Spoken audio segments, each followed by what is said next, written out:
Good afternoon to all who have joined us today, both in the Waterhouse Room in Gordon Hall at Harvard Medical School, and those who've also joined us virtually. I want to thank you for attending this session, our 2026 Howard Dorsey Still Lecture.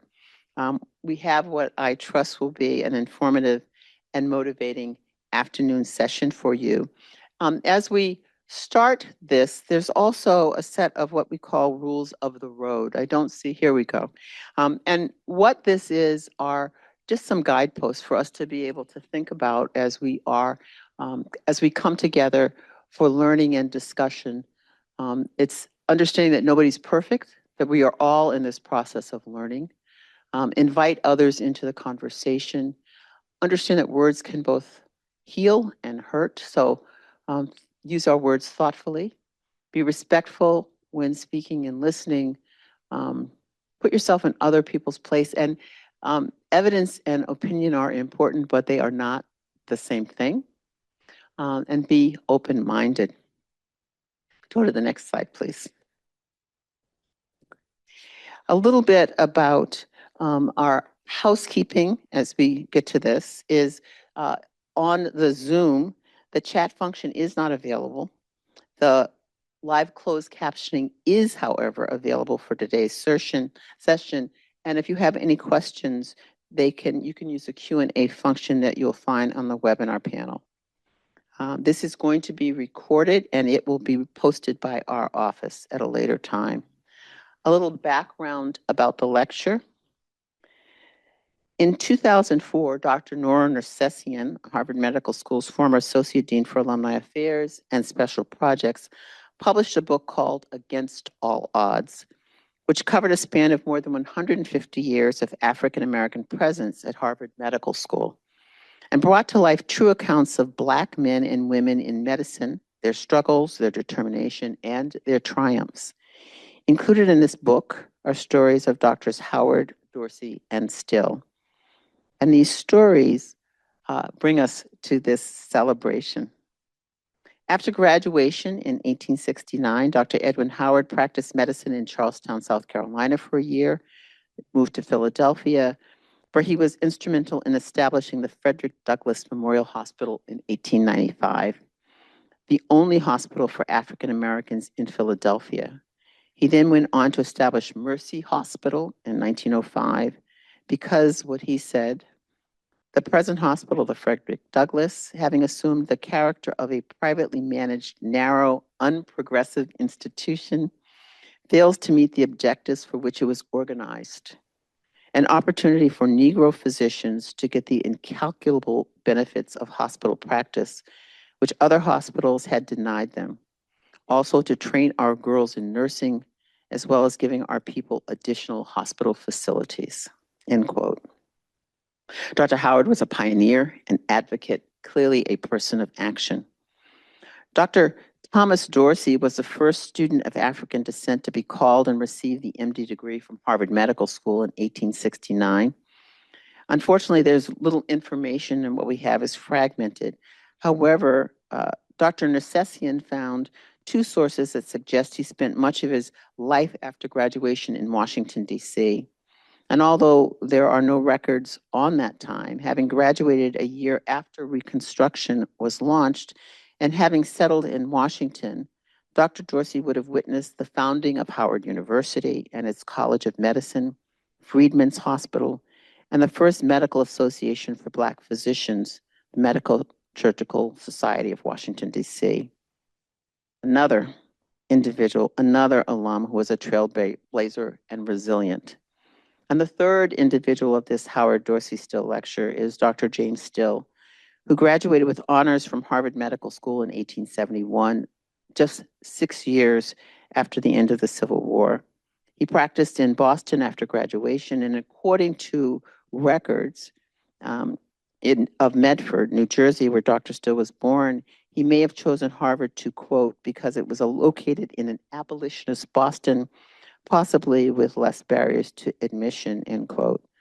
Another quote from the 1895 to 96 publication of the Harvard Graduate Magazine Still's practice was described as he took up this practice in Boston chiefly among the colored people who he has treated for more for the love of his profession than what it paid him, end quote. Dr. Still was the first, and at that time, the only African-American elected to the Boston School Board. And through his efforts, an opening was first made for African-American teachers in Boston public schools. He was also a spokesman for civil rights and the nephew of William Still, who some widely recognize as the father of the Underground Railroad and the author of the self-published book, The Underground Railroad in 1872. Dr. Still was a pioneer, an advocate, and change maker. And now we come to our speaker for today, also a pioneer and a change maker. I'm delighted to introduce Dr. Danielle Allen, who is the James Bryant Conant University Professor at Harvard University, also director of the Allen Lab for Democracy Renovation at Harvard Kennedy School, and director of the Democratic Knowledge Project Learn, a research lab focused on civic education at the Harvard Graduate School of Education. She's a professor of political philosophy, ethics, and public policy, as well as a seasoned nonprofit leader, democracy advocate, tech ethicist, distinguished author, and to me, as a pediatrician, a mom. Dr. Allen is a contributing columnist at the Atlantic magazine and was the 2020 winner of the Library of Congress Kluge Prize, which recognizes scholarly achievements in the disciplines not covered by the Nobel Prize. Dr. Allen received the prize for, quote, for internationally recognized scholarship in political theory and her commitment to improving democratic practice and civics education. She has many published books, from our Declaration and reading of the Declaration of Independence in Defense of Equality, Democracy in the Time of Coronavirus, Justice by Means of Democracy, and has a forthcoming book, The Radical Duke, a biography of an 18th century British political reformer, that is due out in 2026. Please join me in welcoming Dr. Allen, a visionary, a trailblazer, an advocate, and a leader for our community. Dr. Danielle Allen. Thank you, Joan. Well, good afternoon, friends. It's oh yes, that's right. I have to put my slides up. So it's nice to be here with you. It is very nice to be with you. And just give me 1 second while I figure out how to swap out these slides and swap in my slides. It looked like that worked. You never know until you get started. It's always a pleasure to come over to this side of Harvard's campus, come across the river. So great to be with you. Thank you very much for making the time to join me. My title today is How to be a Confident Pluralist. This is a conversation about pluralism, in other words, a word that I think people are hearing increasingly. It's been a part of my work and vocabulary for a very long time. So it's been interesting to me to watch others around me begin to be more interested in this concept of pluralism.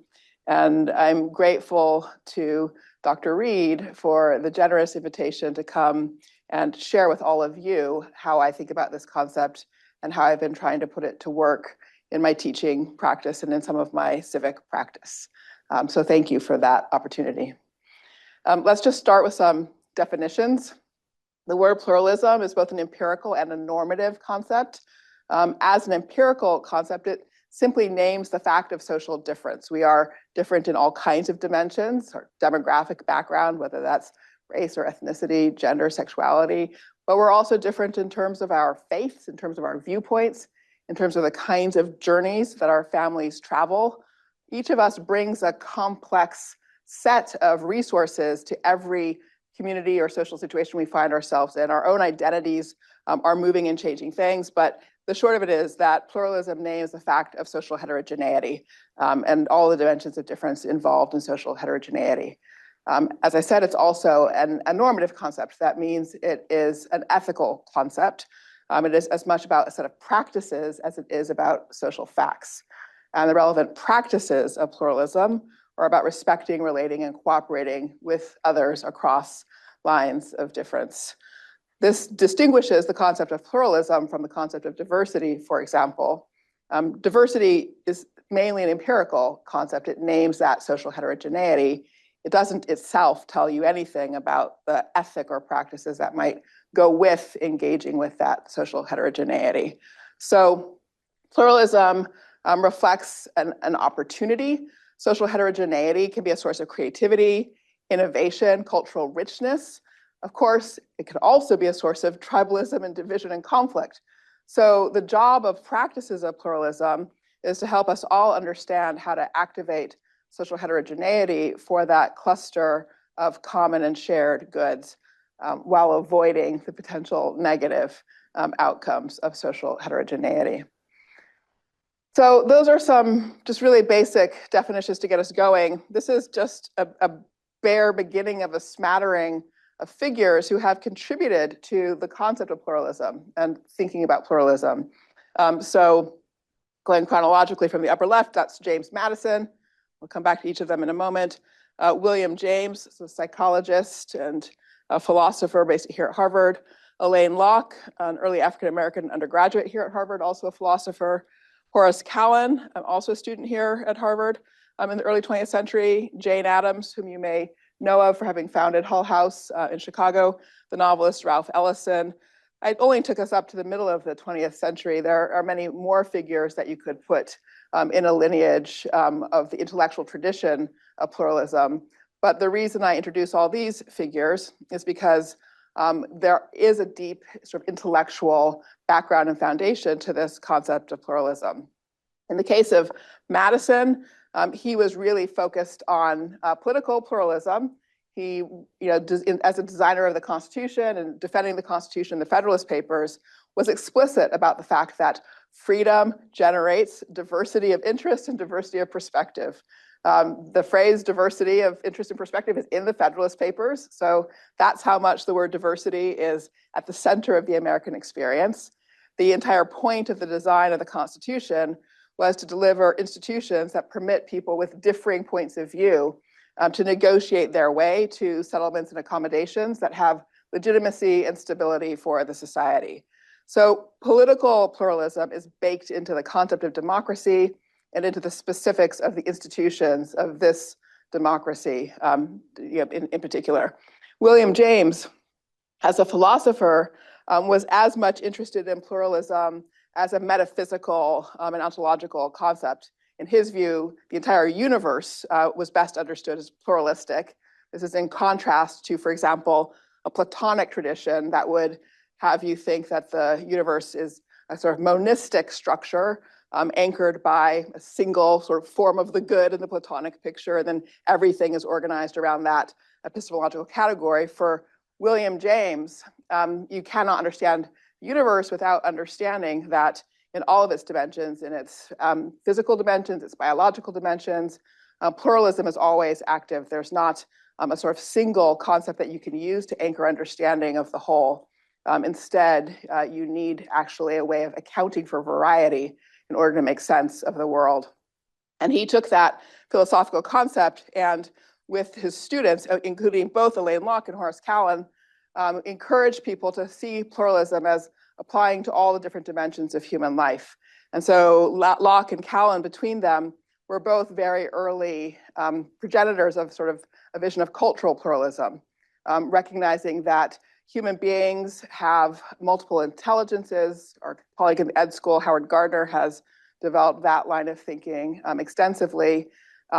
In addition, human beings form societies and groups that generate cultural specificities. There will be diversity in that because of all the diversity that human beings bring to answering the question of how to live and what's a good life. That produces cultural richness. In that cultural richness, you then find you may either end up with a society that recognizes that and supports that, and therefore everybody is able to access the value of the different kinds of life forms that communities develop, or you'll end up in a condition where some communities or cultures seek to dominate over others. So that was then the difficult challenge they were each trying to break through. they each came to Harvard as people who came from marginalized communities. So Elaine Locke, obviously African-American, also gay. Horace Callan came Jewish to Harvard at a point when there was extreme prejudice against Jewish students at Harvard. They both struggled with questions of identity. They both initially explored essentially a project of assimilation. Horace Callan tried literally to shed being Jewish, for example.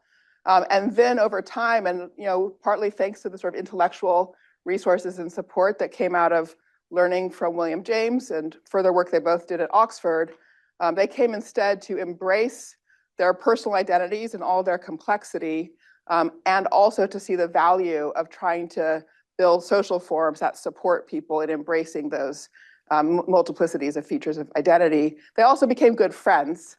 And so in that regard, they were negotiating their experiences of identity from different perspectives, but across their own lines of learning from and with each other. For the moment for this, I'll skip Jane Addams for the moment, but we can chat about Hull House too and what she was doing there. I love Ralph Ellison as a novelist. When he, in one of his essays, there's just a sort of beautiful passage where he's explaining what it's like to try to be an American writer in particular. What does it mean for us to understand our own cultural fabric? And he writes, "Let man have as many parts and you'll have no tyrant states." Diversity is the word. And it's that same idea, really back to the Madisonian idea, that we all have many parts. None of us is singular or can be represented as singular by anybody else. And what we need in both our social practices and in our political forms is to let human beings have their many parts. If we can let human beings have their many parts, we will have no tyrant states. And the implication is that when we are free from tyrant states is when we have the greatest blossoming of human creativity and human potential. So, in other words, pluralism isn't a buzzword. This is what I want you to take away. It comes out of a deep intellectual tradition. Now, as I've gone through that tradition, called your attention to the fact that there are many variants of pluralism. Different people have foregrounded different aspects of that. There's the political pluralism that foregrounds viewpoint and conflicts of interest in the public sphere, cultural, racial, and ethnic pluralism, and religious pluralism, which often shows up in our current world in the form of interfaith initiatives and endeavors. But they all matter. So when people invoke pluralism, all of this matters. There's not a prioritization of one dimension of association or affiliation over another. The question is, can we genuinely open up the richness of all of these kinds of social heterogeneity? Now, that's what brings me to this theme of confident pluralism. In my own work, I wrote a book a long time ago called Talking to Strangers, which is essentially about building trust and proving oneself trustworthiness in context of heterogeneity and conflict. Another scholar named John Inazu more recently has developed similar ideas under the heading of confident pluralism. And so with his permission, I've said, hey, I love that phrase. And so I'm going to let you know that my ethic of talking to strangers, I think is well captured by this idea of being a confident pluralist. But I first learned about what it means to be a confident pluralist from my own family. So I'm in the corner there. You can barely see me down. This is right there. That's me. But I'm at the zoo there with my mom and dad. And then this is my aunt Roslyn over here. And I'm from a super civically engaged political family. So both sides of my family, my granddad, their dad helped found one of the first NAACP chapters in Northern Florida, for example, in the 1940s. Lynchings were on the rise at the time, so he was taking his life into his hands to do that work of claiming political rights and political access. On my mom's side, my great-grandparents helped fight for women's right to vote. So that's, I always wondered what brought my parents together. And like that, finally I figured out that's what it was. They came from these traditions of deep commitment to democracy. But an interesting feature of that experience is that my dad and aunt, they were 2 out of 12 siblings growing up in that Northern Florida context. Again, as I said, it was a dangerous place to grow up, even in the 40s and even in the 50s. And so half of them left the South and moved to California, where they got involved politically, and they were involved all over the political spectrum. My aunt was in the Peace and Freedom Party on the one hand side of the spectrum, and then my dad was a Reagan Republican on the other side of the political spectrum. Interestingly, this family, none of them were Democrats because they grew up in the Deep South, where the Democrats were in charge of Jim Crow America. So when I describe them as being in Peace and Freedom and sort of Reagan Republican, that is a reaction to where they had been in the South. What they agreed on across that spectrum was empowerment, the idea that humans thrive best when they are able to steer their own lives in the private sphere, and then also steer together with others in public on behalf of individuals themselves, family, and community. But they disagreed on so much else. And we just used to have really intense family dinner table conversations. And even in one year, they were both running for office at the same time. So my aunt was on the ballot for Congress in the Bay Area for the Peace and Freedom Party, and my dad was running for Senate from Southern California as that Reagan Republican. And so just back and forth, you know, my dad would make the case for market liberties. My aunt would make the case for public sector investment in all segments of society. My dad would argue for civic virtues. My aunt, who was gay, one of the first people to get married in San Francisco, would argue for experiments in living. And it's like back and forth, like crazy. And I was really confused as a kid, like back and forth between them. I was like, you know, because I love both of them and I respected both of them. They were both strong people, they were smart, they were leaders in their communities, and yet they disagreed so intensely. And over time, as I watched them, I learned two things that, you know, seemed to me, finally I made sense of this way they had of being with each other. The first was that although they had these incredibly sharp policy disputes, they did have this shared commitment to this concept of empowerment and to the idea that we can work through our institutions to try to settle our disagreements, and that is part of how people experience empowerment. So that sort of strong connection to our democratic traditions as an important part of having a disagreement in the first place. The second thing I registered in watching them was that for however much they disagreed, it was always clear they would have each other's back. They never broke the bonds of love. In other words, they really just held sacred the dignity of the other person that they were engaged in an argument with. And obviously that familial connection made that easier and clear, but that's what I came to understand was what was so powerful about their conversations. There was an outer limit to it. They were not going to break the basic bonds of human respect and mutual commitment. And indeed, they were always there for each other. When something went wrong, they were always there for each other. So that was my early school in confident pluralism. And I have come to take lessons from that over time into my work as a political philosopher, also into my work as an educator. I develop K through 12 civic education, for example. And so what I'm going to do next is share with you what I take to be the sort of 5 major commitments of a confident pluralist. As I do that, what I also want to just share as we sort of leave my aunt and dad behind is that their confidence also reflected clarity that they each had about their core values. And their conversations with each other didn't require them to sacrifice those values or their confidence in them. And that's where the paradox and puzzle of confident pluralism lies. We often get into arguments with people and we think, well, gosh, if I'm going to find my way out of this argument, will I have to sacrifice something that I consider fundamental? And so the point of thinking about confident pluralism is to help people have a way to take their own values very seriously, to maintain their commitments to them, and also have productive relationships with people whose value sets may be somewhat different, all right?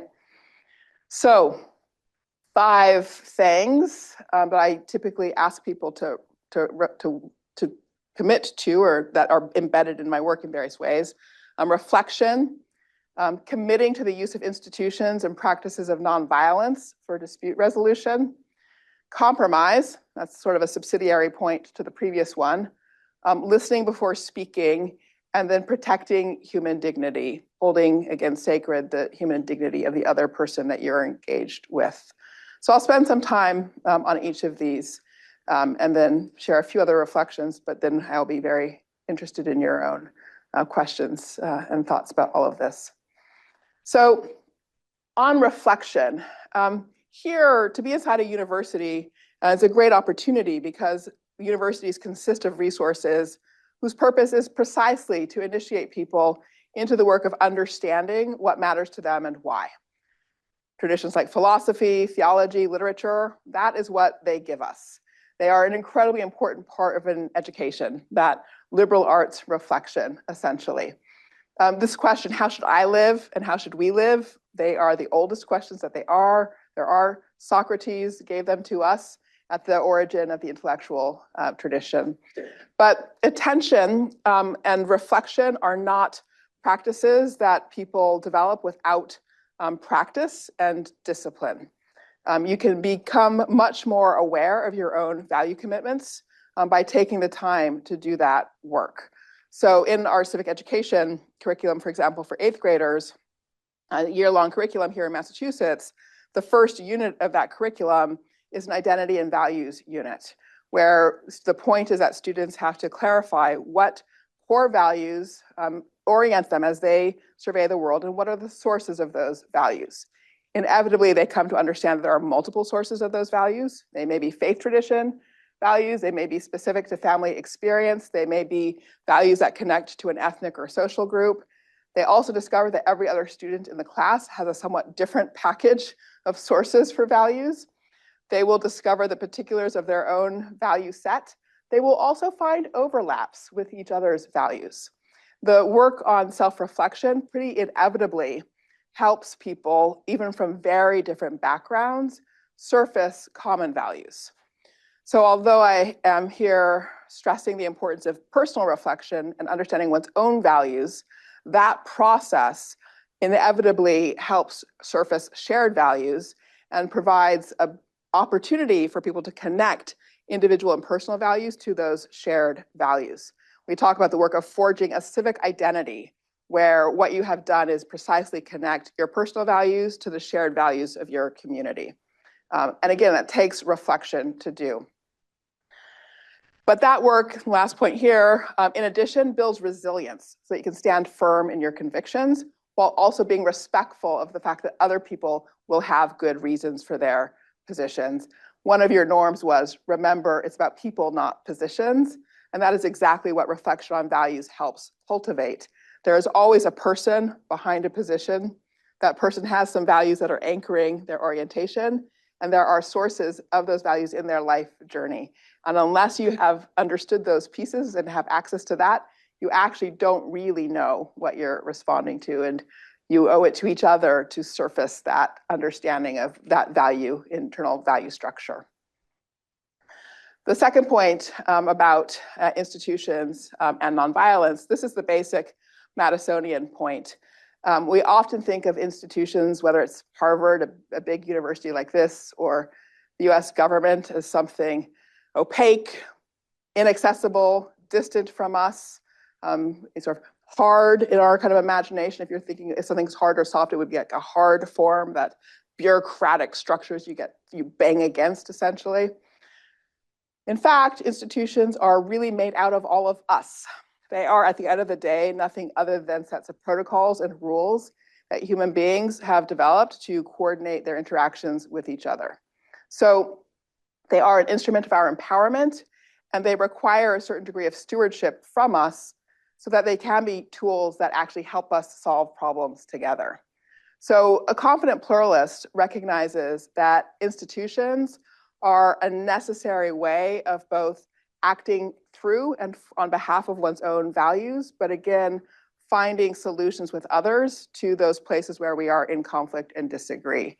Now, I stress this because I'm drawing a contrast between institutions and protest. I think we have developed a sort of cultural view where if you have something that you care about, the best way of trying to bring change in the world is to move straight to protest.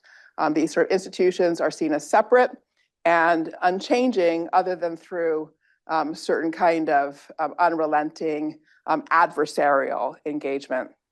The pluralist tradition from Madison forward, the whole tradition prioritizes understanding institutions, working through institutions, knowing how to drive change through institutions. That's why it's so important to remember that institutions are grown out of us, out of people. They are therefore also changeable. And one of the responsibilities a confident pluralist has is to understand how to turn institutions into instruments of that shared work of solving problems together. So compromise, this you'll see brings these points together. I'll use the example of democracy specifically. The paradox of democracy is that we describe democracy as about the will of the people. And indeed it is. The point of democracy is to have a way of doing politics where no individual person's will is arbitrarily imposed over the rest of us. Instead, we have decisions that are synthetically coming out of the political process and legislature. I know I'm catching the snickers around the room about that description. I recognize current context makes that seem quite distant, but that actually makes the point, right, of what democracy should be, and it should be about protecting people from the imposition of any individual's arbitrary will, and therefore synthetically producing the will of the people. Now, the paradox, so imagine the good case where it's actually working. The paradox is that nobody gets what they want. And that's the basic point of democracy. At the end of the sausage making, something comes out that doesn't match any individual's will. So even though we call democracy the will of the people, it is that, but it's not my will, and it's not Joan's will, and it's not anybody else's specific will. Now, given that fact about democratic processes as necessary for how you negotiate differences, if you're going to have a solution that doesn't involve somebody imposing their will arbitrarily, given that fact, you have to ask, okay, well, how does that work all happen?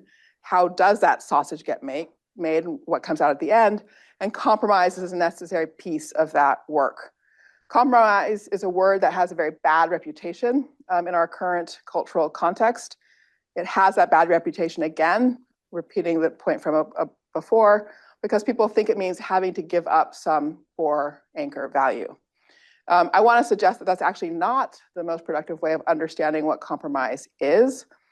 Compromise is often about finding together through deliberation and shared work across a debate, a pathway to a solution that wasn't visible at the start of the conversation. So I'll just give you one very specific example there, so that to try to make that a little bit clearer. I've mentioned the work that I do on civic education.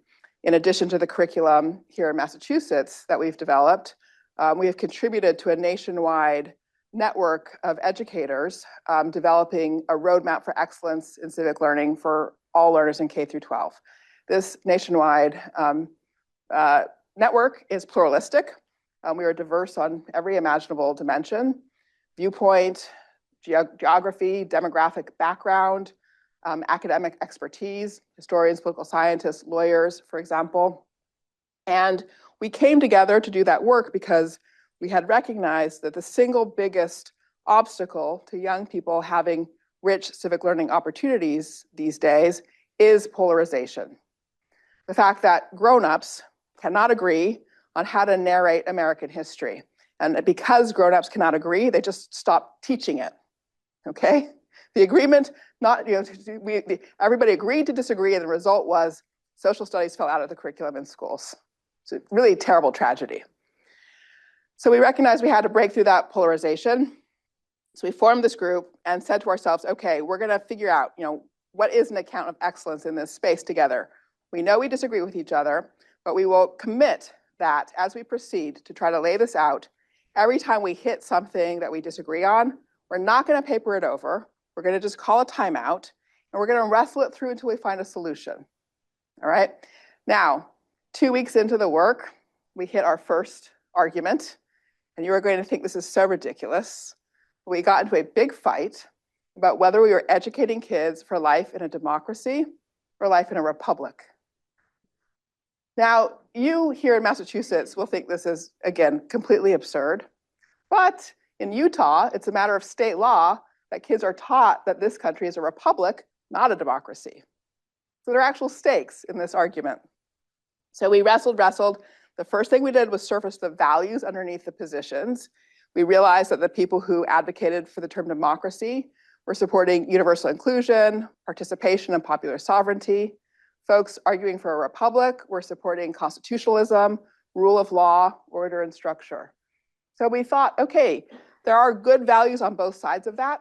Both sides were able to agree that the values on the other side were good. And so we compromised on the idea that we are educating kids for life in a constitutional democracy. And then on we went. But I hope you can see from that example how neither side was compromising on its core values. We found a solution that had not been visible at the beginning of the conversation. So that commitment to that kind of work is a third piece of confident pluralism. The fourth piece is listening before speaking. This is a very familiar rule of thumb and guidance in many contexts, from marriage therapy to the classroom, right? That, again, many people don't listen very well. They will hear something, they will be triggered by what they hear, and they will immediately respond back. They will respond back to something that is like a phantom in relationship to what the speaker actually said. And therefore, one of the most productive things for any conversation is always to mirror back, to say, I think I heard you say, is this correct? I do this in my classes. If we're trying to talk about a controversial issue, I have my students, before they can respond to each other, attempt to repeat back what they think they heard. And I can promise you, 100% of the time, they've heard wrong, okay? And then the next thing you know, you're spending 10 minutes back and forth as they just actually try to understand what the first person said. And that is extremely productive time. And after they've done that, then they are actually able to engage with a different point of view and so forth, and on you go. But listening before speaking is really critical to recognizing, again, not just that you have your own values that you need to protect and defend, but making space for the other person's values and full perspective to come into view. This one matters a lot to me because, as I mentioned earlier, I published a book called Talking to Strangers. And one of the most common pieces of feedback that I got from people was, how about the listening part, Danielle? And I did come to believe over time that I had made a fundamental mistake, that the book would have been a much stronger book if it had been called Listening to Strangers rather than Talking to Strangers. And then lastly, protecting human dignity. Again, I mean, the words, they sound like a cliche, it sounds very simple, but we actually require a reorientation of some of our basic practices to achieve this. So we have a toxic culture. People have gotten quite used to slinging of insults and bullying and the like. And unfortunately, young people these days, kind of growing up in a social media context, highly exposed to digital bullying and the like, think of these tools and methods of response as just regular and ordinary. And we have to interrupt that. We have to interrupt that by establishing the habits of how do you respond when somebody does attack you or treat you in a toxic way? How can you respond in a way that converts that dynamic into something positive? My own work and learnings have brought to the surface that actually the single biggest way that you can disrupt that dynamic is by yourself committing to always holding sacred the dignity of the other human being that you're interacting with. In my own case, this has meant some pretty extreme things. So I'm going to give you some examples, but it also has had some very powerful effects. So the way I worked my way into sort of this piece of the work was really just out of a personal need to figure out how to deal with incoming hate mail. I, as you heard, have been a columnist for a long time, wrote for the Washington Post for more than a decade. And in 2015-16 in particular, I was one of the first columnists to make the case that we had to take candidate Trump seriously. When September 2015, people were still laughing at the possibility of candidate Trump, I was like, I don't think we should be laughing. I think something's happening here. We need to pay attention. And I spent the rest of that year in election season, writing every week, very, very critical things about then candidate Trump. I got essentially nothing from it, right? No positive result with regard to the election, other than what I did get was extensive hate incoming things. So images of nooses and gas ovens and things like this. It was really death threats on my voicemail, horrible stuff. It was affecting me. It was making me not want to go outside because it was all anonymous. It gave me the feeling of like, where is this coming from? Like, who feels this way about me? That, though, of course, made me feel limited and trapped. It was undoing the empowerment that you've already heard from my words that I consider, again, basis and bedrock for human thriving. So that's not acceptable to me. So I asked a friend who has expertise in social media and sort of archaeology of social media to try to figure out where was all this material coming from. And a couple of weeks after I asked him, he came by my office, knocked on the door, and he said, Danielle, I've got some news for you. All of this stuff you've been getting, it's mostly coming from Northern and Central Europe. I was like, praise be. It's like, I can love my fellow Americans again. And obviously it was horrible stuff, but what was going on was, this was before we had gotten all the public reports from National Security Council and so forth about troll farms in Eastern Europe and Russian interference in the 2016 election, but I had been targeted as a Black intellectual by the folks who were trying to stir up division along race lines internally in the US. So that's what was going on. So I genuinely could love my fellow Americans again. But that occasion made me realize I really, really resented the way in which the sort of toxicity was making me shrink my own scope of agency, my own circle of agency. So I decided I would never let that happen again.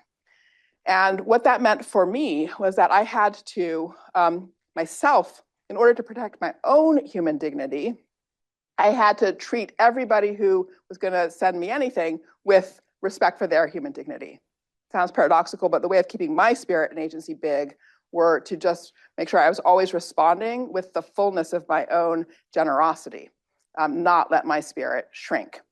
And I also wanted to start seeing if I could surface and separate the trolls from the people in terms of the correspondence. So I decided, and again, you guys are going to just think I'm crazy, that anytime I got a piece of hate mail like this, I would respond by saying, thank you very much for your kind mail or your kind message. It sounds like you're interested in X, because usually there would be some substantive thing that they had indicated was their key or trigger. So I started doing that. And to my total shock, 90% of the time, the person would write back and they would say, yes, that's right. And then I'm like, well, that's weird. And we go back and forth a few times, and before you'd know it, they would apologize. I wouldn't ask for an apology, but they would apologize. I'm sorry I spoke to you like that. So I wrote to you like that. I didn't think there was a real person on the other end. And so what I discovered was that the bullying culture was actually incredibly shallow. That they had something deeper in their own development and training and ethos about human connection and about respecting other human beings. They needed to be called back to that. They needed to be held to that standard. My holding myself to that standard actually helped call them back to that standard. And that has been quite liberating for me personally, as you might imagine, because now suddenly I find, I've been able to accelerate it. I can usually get people the apology in like 3 messages instead of 10 messages, things like this. But so the point is that treating other people in a way that clearly communicates your respect for their human dignity is actually A, how you can protect yourself from bad treatment, and B, how we can undo the toxic culture. So there are other places that one can identify practices of that kind, but that's the 5th sort of commitment of confident pluralism, just a sort of absolute refusal to let anybody knock you off the square of treating other people decently. Right? All right. So that's a lot already. And as I was going through the commitments, I was also telling you stories to try to make sure you could anchor in some examples of concrete practices. These commitments can be embedded in practices in all parts of an institution, in orientation, in classroom practices. I could give you specific examples of how I use these in the classroom, for instance, in how we run meetings. I mean, they really work sort of everywhere that human beings are organizing themselves. You may have heard of Robert's Rules of Order. So Robert's Rules of Order was developed by an engineer, people may not know this, who was a very successful engineer, the Army Corps of Engineers, essentially. And he got charged at a certain point with running a meeting at his church. And he thought, I've got this, no problem. Like, I'm a very successful professional engineer. I can run a meeting at my church. And it was a disaster, of course. And he could not corral people. He could not produce anything productive from it. And he realized that there is actually a science of how you do something like run a meeting in a democratic context. So he went around and studied a lot of successful associations, churches and chapter-based associations, and documented the practices that made a difference for a successful meeting. And that's what Robert's Rules of Order came from. And I'm at the very, very beginning stages of trying to document the kinds of practices like that support pluralistic success in how people run meetings, structure institutions and organizations, and the like. But they are there. You can spot the practices. And so I want to encourage you, as you think about your own organizations, to look for the places where people are really hitting these marks of being clear about their own values, able to hear other people's values, committing to institutions to solve problems, embedding practices of negotiation and compromise in how they do their work, and really adhering to that very strict standard for respecting human dignity. And every time you spot people doing that work, you want to make a note of it, because we need to compile these practices so that we can get stronger at understanding what this sort of art of pluralism and being a confident pluralist entails. All right, just a few more, oops, wrong way. A few more words. How am I doing on time? Do I have any time left? A little bit more? Okay. I wanted just to say a few words to put this in the broader immediate context, because often when I talk about pluralism, then people want to say, well, how does that connect to anti-racism? How does that connect to DEI? What's the story here? And the short answer is just that there truly are multiple intellectual traditions for how you think about social heterogeneity. And so I've been sharing one. There are really important differences. So the anti-racism paradigm, as developed by Kendi, Ibrahim X. Kendi in particular, is very oriented towards a zero-sum understanding of social goods and a conflict-driven understanding of how social goods get allocated. So you can shift who's getting, the big end of the stick, but you can't break out of essentially zero-sum politics on the model that he's developed and used. And some of that got pulled into DEI work. DEI work itself is a pretty big field with a lot of different approaches in it, some of which really align with pluralism. But some of it did get pulled into DEI work. And the DEI sort of space over time sort of narrowed to really just focus on the dimensions of race, gender, sexuality, and disability, rather than the whole richness of human pluralism that we've been talking about today. Colorblindness and assimilationism, long 20th century tradition of that, it has kind of come and gone. And here the idea is that at the end of the day, none of our specific identities should matter in any way whatsoever. We all should just be understood as fully individualized, essentially rational actors who can interact with each other in a way that comes from a place that sort of universalizes the ideas of what human beings want. I think that's an empirically implausible description of our social universe. And therefore, also, its approach to handling social heterogeneity has been to focus on assimilationism, trying to get people to shed markers of distinctive identities. And because I think the first thing is implausible, I think the second thing is also implausible, as well as destructive of a huge amount of cultural richness and value. So anyway, that's why I don't work in that direction. So the last one, pluralism and power sharing liberalism. The pluralism we've been through, the power sharing liberalism is what I've been describing with this focus on institutions and this commitment to compromise. It is the idea that what democracy is for people to learn how to share power with each other. What that means is that when you see problems of disparities and injustice in the world, that you have an analytical job to do, that not every disparity is by definition a problem. For example, take a hypothetical case where you have two islands. One island is inhabited by people who love poetry. The other island is inhabited by people who love math. They are part of a single country, however, and every year there's an annual poetry competition in the country. And every year people from the poetry island win the competition. Now, as long as people have chosen poetry and math because of their own undominated preferences, and it's what they love and want to do, then that resulting disparity has no aspect of domination in it, no problem in it. Now, there are many other kinds of disparities, like for example, role of women in science, where that is not the case, where there's a cause behind that disparity, which flows out of some practices of domination that are problematic. So under the sort of power sharing liberalism paradigm, you want to see disparities, but you want to, instead of immediately assuming that a disparity is a problem, you first have to analyze it to understand its source and figure out if there is actually a mechanism causing it that is flowing from problems of domination. And then you need to undo those mechanisms of domination. That approach avoids a zero-sum picture where what you want to do is just sort of shift around outcomes, but not change the dynamics that are generating the problematic outcomes in the first place. That was really rapid fire, so please feel free to ask me questions about that. I wanted just to indicate that these different traditions are also connected to a different way of thinking about how we solve problems that are obvious to us in our social universe. So with that, I think I will conclude. That last point was meant to open up a conversation for those who are interested about where historical injustice fits into the theme of pluralism. That's often a question that people have. So I'd be glad to talk about that. But thank you very much for taking this in with such good attention. I appreciate it.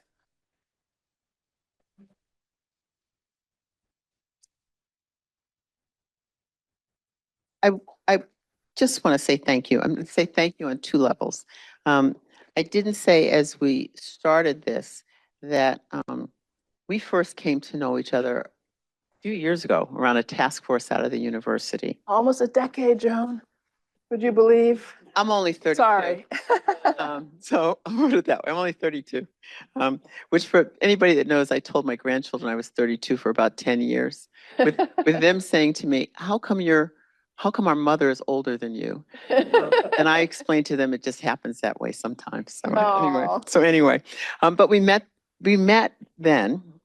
And since that time, every single time I called on Danielle to help, to consider, to think, she has said yes.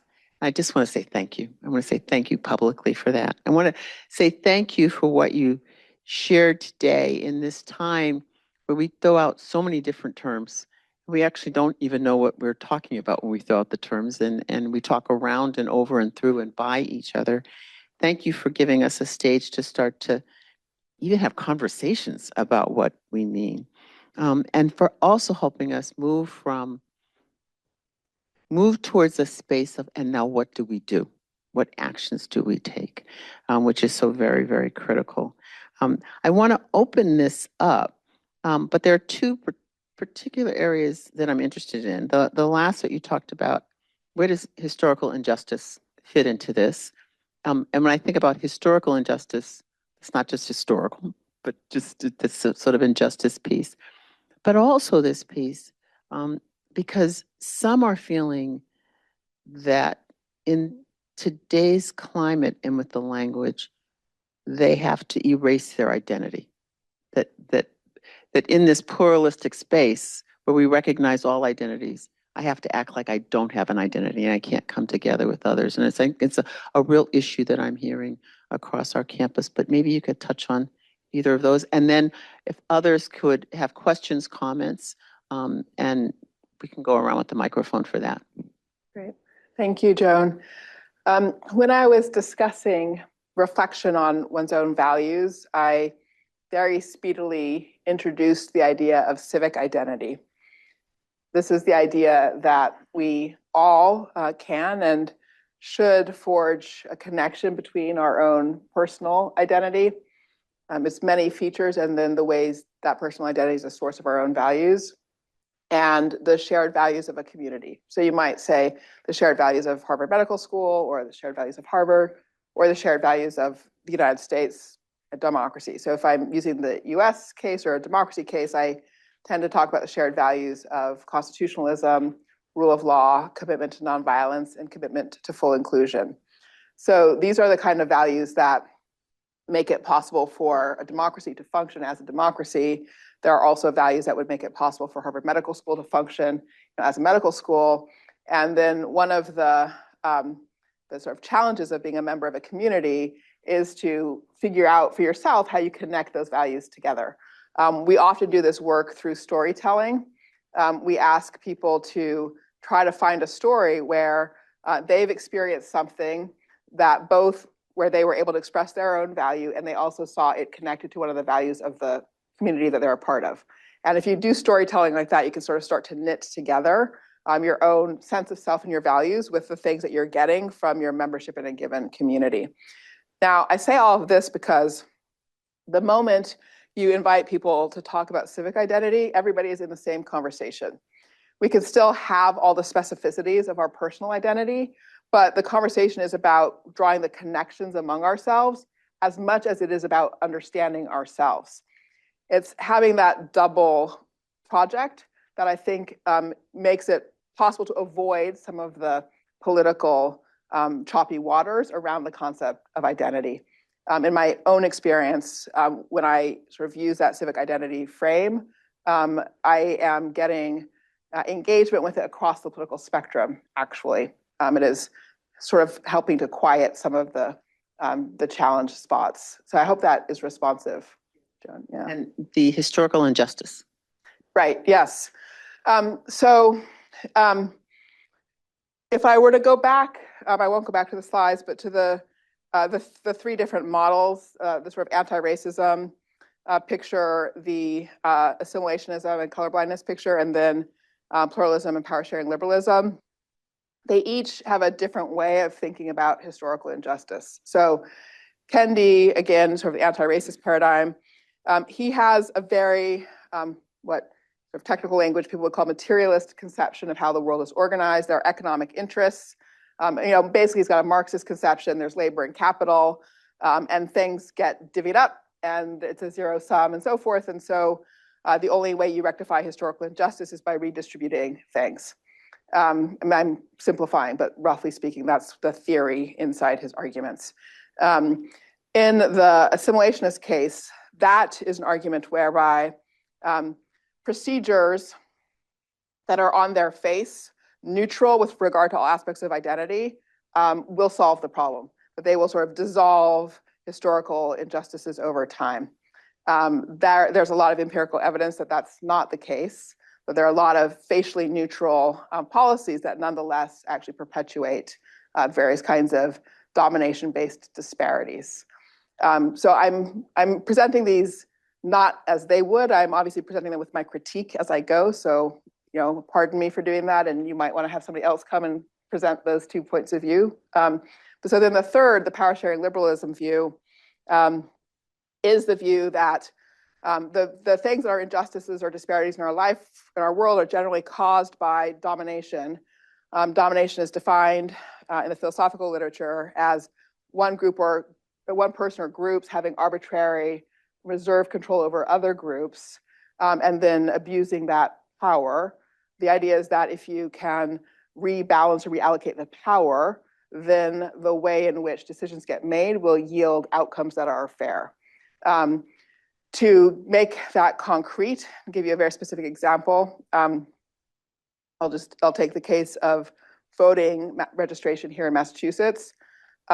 Voting registration in Massachusetts has huge racial disparities. So even with automatic voter registration, communities of color in Massachusetts are registered to vote at rates that are below the national average. So for all groups, Asian Americans, Hispanic voters, and African Americans. And on the sort of Kendi view, the first thought would be like, that is an example of white supremacy in action. And so we have to fight white supremacy in all the ways that we do. But if you actually dig into what's going on with that, it's a multi-causal situation. One cause is that the policy that makes the most difference for voter registration is a policy called same-day voter registration. There's actually a ballot initiative in November for this, so pay attention to it. That, if you have that, 22 states do, that's the thing that really brings voter registration rates up. The reason for that is because if you're housing insecure and your housing is changing close to the election, then you just can't actually register in that 2-month or 6-week window in time to be able to vote. But same-day registration, you can register the very same day that you're voting, is the point of it.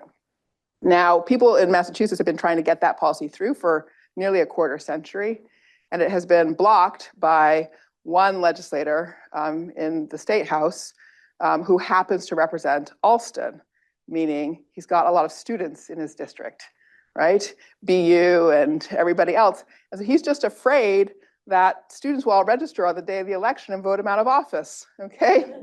So there you go. And literally that is what right now is suppressing voter registration rates for communities of color in Massachusetts. That is not about white supremacy. It is about domination. And so that's then where the analysis comes in. How do you undo that particular aspect of domination? And so you get different kinds of solutions on the sort of power sharing liberalism framework, and you have to do a different kind of analysis to understand the roots of the problem. Thank you. Want to open this up, Jeff? Thank you for a really wonderful talk. So we're all aware of some faculty members at Harvard, some of them highly distinguished, who have been dismissed or whose careers have been significantly disrupted because they held opinions that some people, principally students, I believe, have found objectionable. So I'm curious to know your thoughts on the forces at work at a place like Harvard that would allow this to happen. So thank you for your question. I'll say that I probably don't have enough specific information about any specific case to comment, sort of on this set of cases. But let me just say more generally that yes, I mean, we have had a challenge of not protecting academic freedom, not just on this campus, but other campuses too. And that is where one of the things that I think is so important to do, and I didn't really say this in my remarks, but when one is thinking about those democratic institutions as a part of what's necessary for confident pluralism, what you're also committing to in that is comfort with a universe that's full of debate. In other words, accepting the idea that we are not going to achieve sort of full agreement on all dimensions of things. What you actually have to be committed to is that process of debate. Now, there used to be a much more robust commitment to debate inside this university and all others in higher ed. As you know, I mean, Harvard used to host debates on the most controversial subjects of the day routinely, and sort of through the 18th century, through the 19th century, and the like. And we stopped doing that. And the culture became more oriented towards the development of consensus points of view. I think that's fundamentally what the problem has been. So in that regard, yes, as a kind of the pluralism framework is about trying to rebuild comfort with debate. Yeah. Brittany? Hi, thank you, Professor Allen. I learned so much and really appreciate you sharing your personal story of why you do this work, as well as the protecting human dignity.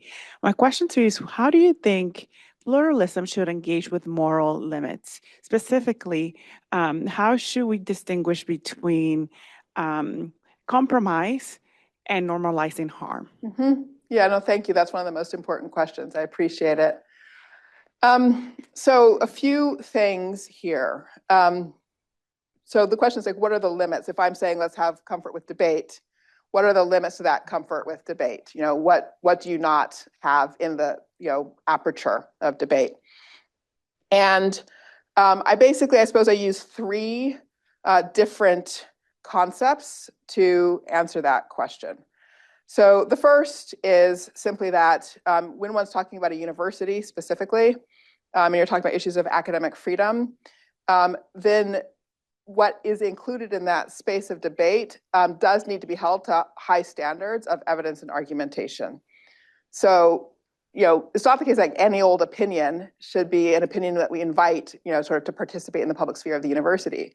But any opinion, that, in a huge spectrum that is using high standards of evidence and argumentation, we should invite. And that aperture is bigger, like what's possible is bigger than what we are currently practicing.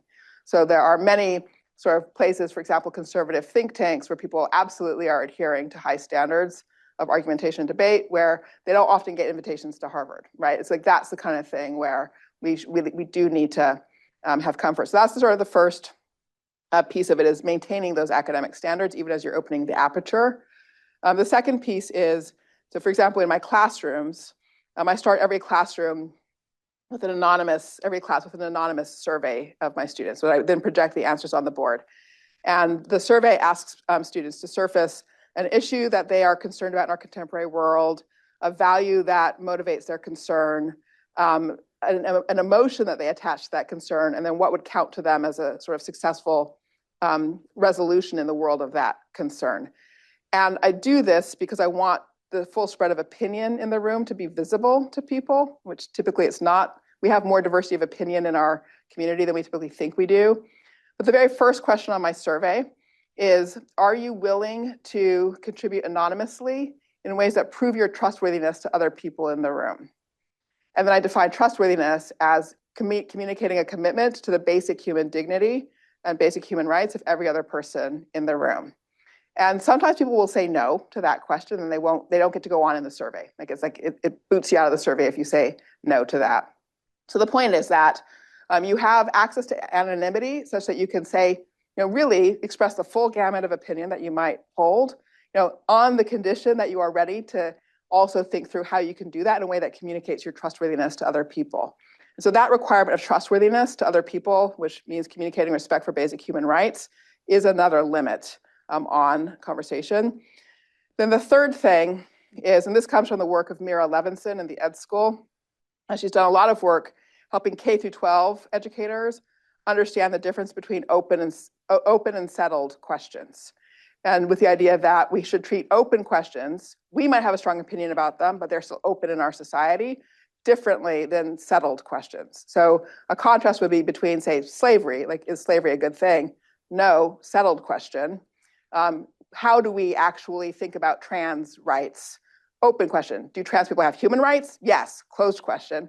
But what are the policies for actually figuring out what the right way is of protecting trans rights? Open question, totally up for debate, in our society. And so then you have different ways of, structuring conversation if the relevant, if a settled issue comes up, or if an open issue comes up in the classroom, or as you are planning and programming. I hope that was responsive to your question. Okay. I'm going to say that this last part to me is extremely helpful, because people are putting out lots of things we should be doing, but this gives a frame for how to think about how we carry those things forward. And it goes back to something on the other side of the road: words matter. Yes, exactly. Words are critically important. And this is now died. Does somebody have another microphone, please? We actually have a question that was submitted online. And the attendee asks, I heard you speak on how radical compassion and curiosity fortified you in times when folks were harassing you and even gave you a depth of understanding that surprised you. I've had this experience too. And at the same time, I can give too much, and I've had to explore controlled empathy. What's your experience with that duality, if that feels accurate to your experience? That's a beautiful question. I appreciate that question. Interesting.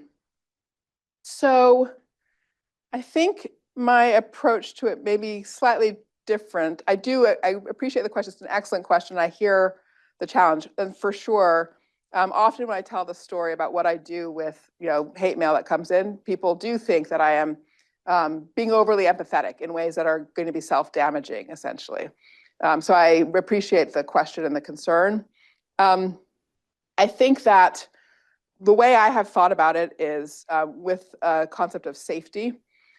So I certainly am engaging in ways that are very much within sort of parameters of safety and basic security. So, there are certainly certain kinds of ways people might say enter my space or enter my universe that are simply unsafe, and I don't participate or engage in those kinds of contexts.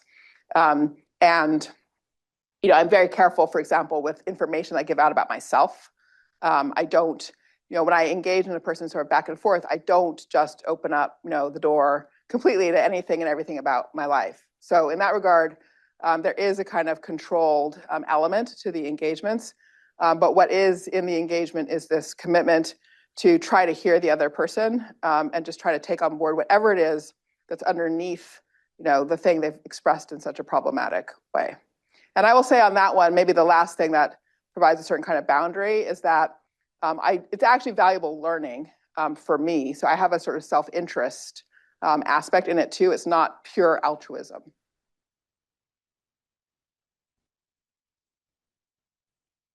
Hi. Good afternoon. Hi. My name's Judah Mia. It's an honor to be here with you before you today. Thank you. My question essentially is about domination. As we know, it's a very multifaceted thing. And as most things in all creation, there's roots. Do you believe that the roots of domination were created by families globally around the world that infiltrated what they thought was a very complete architectural design for humanity, but really has created controlled chaos? That's a very complex question. Thank you for that question. So the question, I don't know if everybody could hear it, was about what are the sources of domination? And one question was, is it partly about families and family structure? I take it you're asking about, which people think that they're doing the right thing in building families as they are, but maybe they're actually embedding problematic practices. Is that fair? Yeah. So terms of sources of domination, here I'm not highly original. I basically take human beings as having many drives, one of them being a drive to dominate others. That the project of human social life is essentially to try to convert that drive into productive forms of competition and to protect people from it. Are there family structures that have domination woven into them? Yes, certainly there are. But again, I guess I would see the sort of source as even prior to any particular kind of social form. I hope that was responsive to your question. Okay. I want to thank you for today. You have given us much to think about. And much to think about as we consider where do we go as an institution, where do we go as Harvard Medical School. This was perfect timing. Today, Dean Daly just distributed to our entire community our new mission and community values for the school. Okay. So to have those come out at this same time for us to think about what does this mean and how do we live those values, and come back to these concepts around listening. For me, I think of it in terms of generosity of spirit and what you said, and as a clinician, this deep respect for humanity that's found in everyone, this dignity and respect. So I thank you. You've given us a guide for moving forward. So could we have a round of applause for Dr. Allen?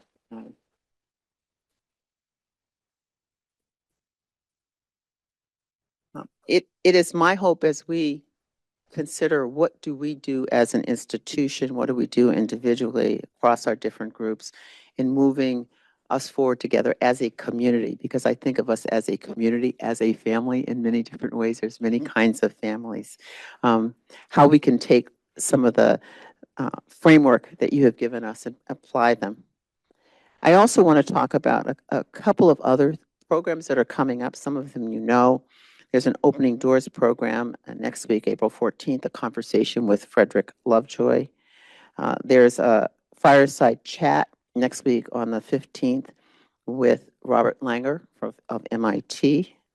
And there's a program on religious accessibility training and an interfaith dinner that are also coming up later this week. I love this idea of putting forward there's not one type of pluralism, and for having everyone understand that. And then Teresa, who did this amazing job in helping to organize today's program. Teresa gives me very clear notes, and I must include her notes. The Exceptional Institutional Service Awards, those nominations are out, the Barbara McNeil Award and the Daniel Fetterman Award, so please take heed and send those in. Thank you. Thank you to HMS Media Services. Thank you to all of the staff of my office, and particularly Teresa for your diligence in making this happen and run so smoothly. I thank you for all for attending in person and virtually. And now let's go out and live what we've just heard today. Thank you.